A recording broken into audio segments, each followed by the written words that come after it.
Louis Mandrin was born on January the 11th, 1725, in the village of Jouvigny, located in the northeast of France.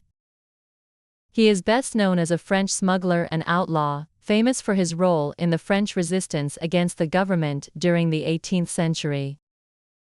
Although Mandrin's life is marked by crime, his story is also one of bravery, resistance, and the struggle of common people against unfair laws.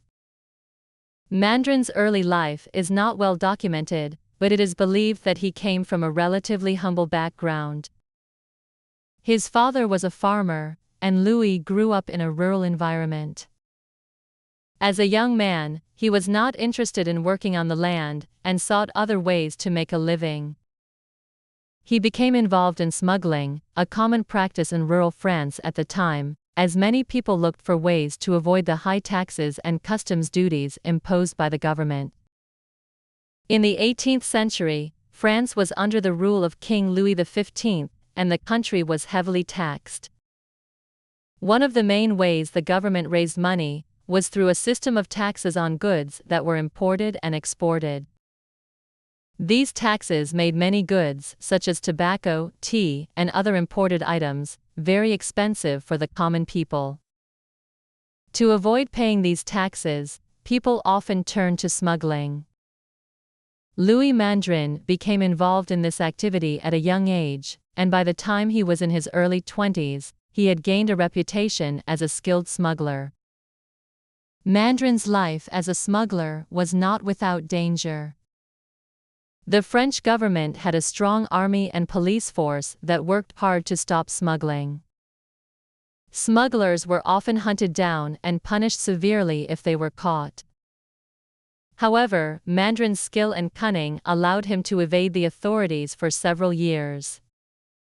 He became known as a sort of folk hero, especially in the countryside where the common people supported his actions. To many, Mandrin was a symbol of resistance against the unjust taxes imposed by the French government. In 1753, Mandrin's smuggling operations grew larger, and he became the leader of a gang of smugglers.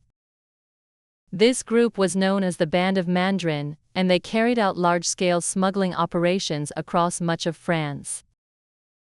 Mandrin and his gang would steal goods from customs officers, rob wealthy merchants, and transport forbidden items like tobacco and salt to areas where the government's control was weaker. The Band of Mandrin became infamous, and Louis himself was considered a master strategist and leader. Mandrin's fame spread beyond the small villages where he operated. He started to be known in the cities, and many people saw him as a symbol of defiance against the corrupt system.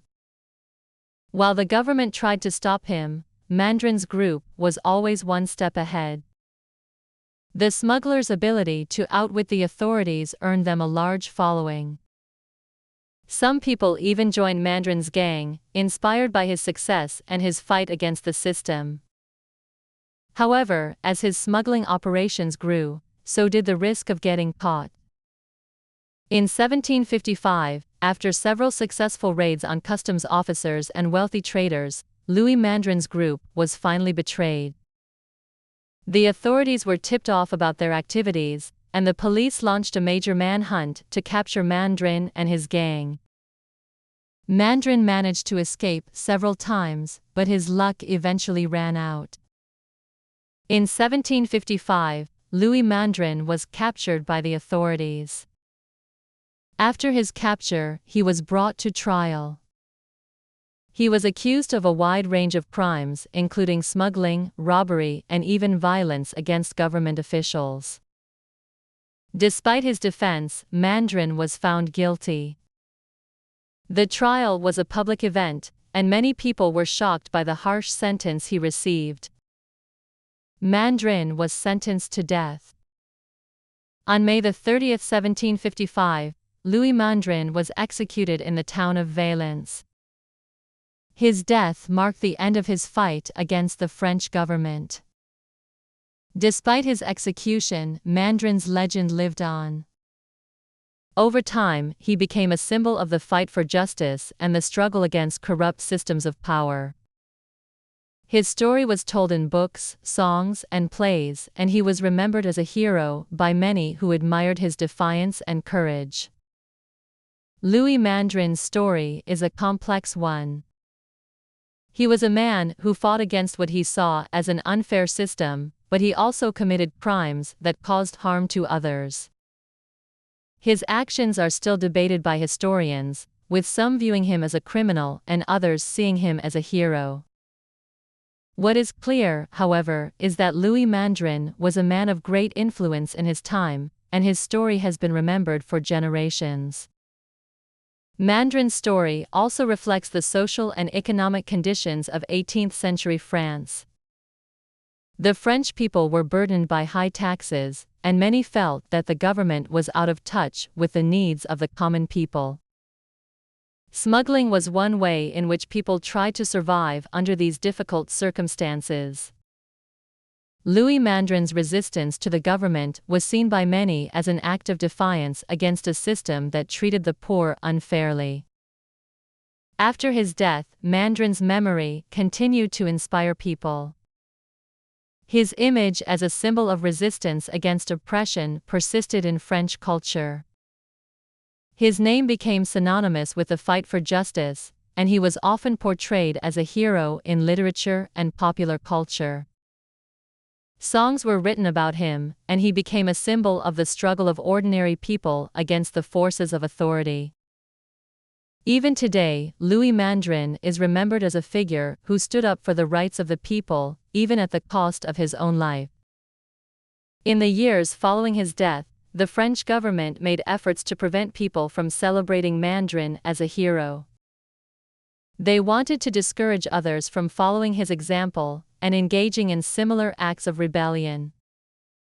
However, despite these efforts, Mandrin's legend continued to grow. His story became a part of French folklore, and he was remembered as a symbol of resistance to tyranny. In conclusion, Louis Mandrin's life was one of rebellion, resistance, and tragedy. Born in 1725, he became a famous smuggler and outlaw, leading a group that fought against the French government and its unfair taxes. Although he was eventually captured and executed in 1755, his legacy lived on, and he became a symbol of resistance and justice for many people in France. His story shows the power of defiance in the face of injustice, and the ways in which ordinary people can become symbols of resistance. Today, Louis Mandrin remains an important figure in French history, remembered for his bravery and his fight for the rights of the people.